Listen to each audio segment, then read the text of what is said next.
Hello, my name is Mark Crosswell. Welcome to the Golf Swing Weekly Fix. Today's show we're going to talk a little bit about setup and how a poor setup can encourage a sway in the backswing. We're also going to talk a little bit about push slices, so people losing the ball off to the right and then it starts to right, goes further right, so trying to fix a push slice. We've also got question a week talking about hybrids or fairway woods and what's the difference. So out here on the range, it's a lovely day. Let's get stuck in.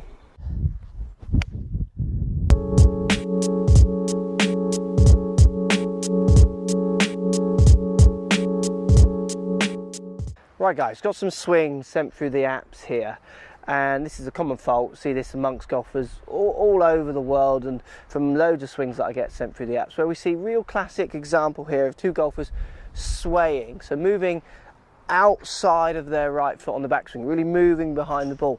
Now what I want you to do to try and think about fixing this fault is, rather than just purely focus on your right hip, which you're going to need to do, I want you also to think about your setup. For both of you, you're setting up very straight, so with head on top of the ball and hips and shoulders almost in line with each other, just dead straight. Now if you think about, if you take golf out of the equation, if I just put the club down, if I stand here and literally put one hand lower than the other, which is what you're doing on a golf club, what happens is my hips naturally just fold forward slightly and my right shoulder just naturally drops a bit lower than my left. It's perfectly natural, unless you've got one arm longer than the other.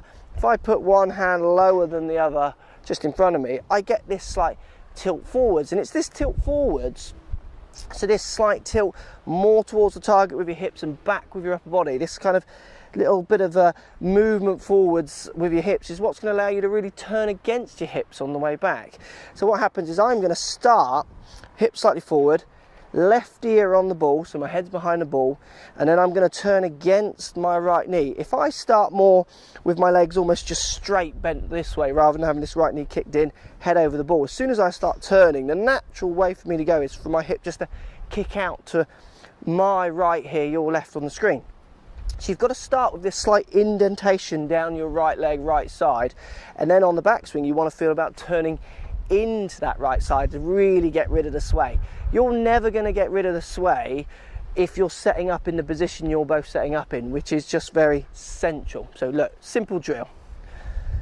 Got one of these alignment sticks here. What I'm going to do is just stick it in front of the ball, about a foot. I've done this in other videos. It's a great way to just think about your setup.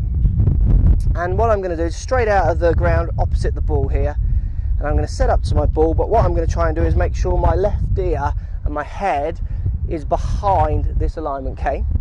Then I'm going to feel that my right knee is kicked in over the instep of my right foot, so I've got that little indentation on my right side. Then from there I'm going to turn against my right knee and push through.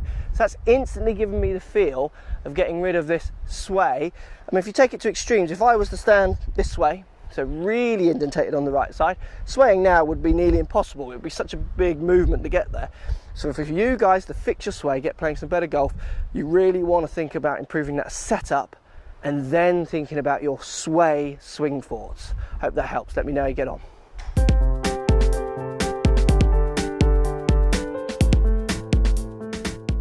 So great footage sent to me here via my apps again of a push slice. Push slice, such a common shot. I mean, how many people suffer from starting the ball right and then slicing off to the right? I mean, I hear it every day in my lessons.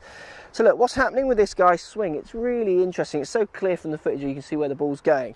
What's happening is he's hitting the ball, say, along this yellow line. That's where he wants the ball to fly.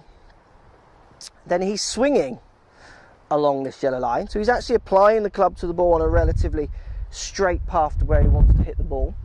But then as he strikes the ball, the club just simply isn't being delivered to the ball in a straight direction. It's being left, as we know, open off to the right. So what happens is the ball starts along the black cane, but because the orange swing path is across the line of the back cane, in effect he has swung out to in to his face. So the face is open to the path. So what happens is the ball starts where the black cane points off to the right, and because he swung across the black cane, that then gives it the spin at the end. So the issue isn't his swing path with this one.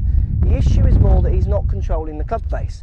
And the reason he's not controlling the club face as you see, as we take the video through, what happens is he gets the classic chicken wing on the way through, where the left elbow pops out to the side.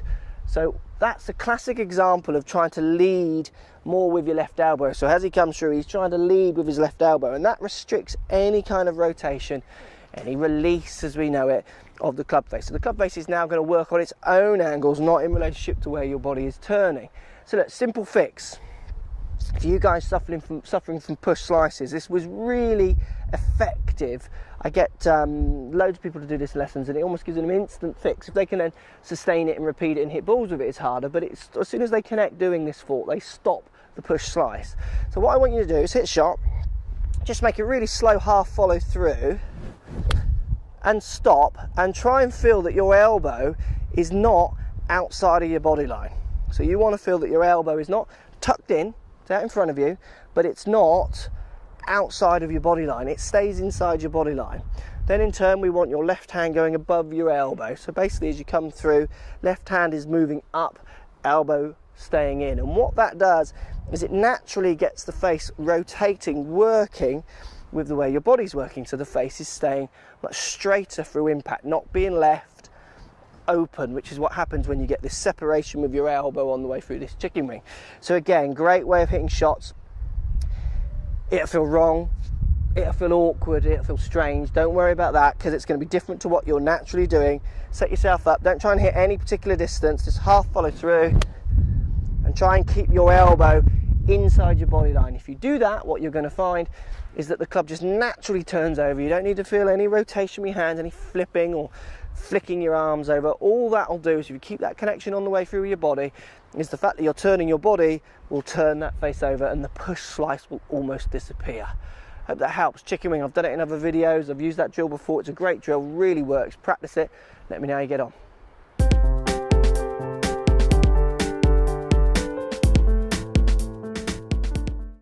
Right guys, question of the week. Great question here. I get this asked a lot actually. What's the difference between a fairway wood and a rescue? So in my hands I've got two 17-degree golf clubs. One would be known as a rescue hybrid, one would be known as a fairway wood. Biggest difference between these two clubs, the fairway wood has a bigger head, so it's bigger and rounder, and the fairway wood is longer than the rescue. So out of these two clubs, the big difference is that the fairway wood is going to hit the ball further. Even though these are the same loft, this is a bigger lever, it's a longer club, I can pick up more club head speed as you give me a longer weapon, a longer club. So the fairway wood will hit further than the rescue. But hitting these two clubs, the fairway wood only hits further than the rescue if you can handle the length of a fairway wood from the ground. So as soon as you put the ball on the ground, use a longer club like this, it's harder. It's going to be harder to connect. So if I give this one a hit. Now for me, I'm a big fan of fairway woods. I've used them all my life. I love rescues as well, but I got no issues with fairway woods. But I would say almost 80-90% of my lessons, a wood from the ground is one of the hardest clubs for them to hit, to get the angle of attack correct and to get any of the lines, the swing path and club face control, because of the length of the club with no safety net from the ground, is a harder club. So if you want something that is easier to hit, but you're not afraid to sacrifice a few yards, because this is going to go further, these two 17 degrees are going to go further than most of your long irons, if not all of your long irons.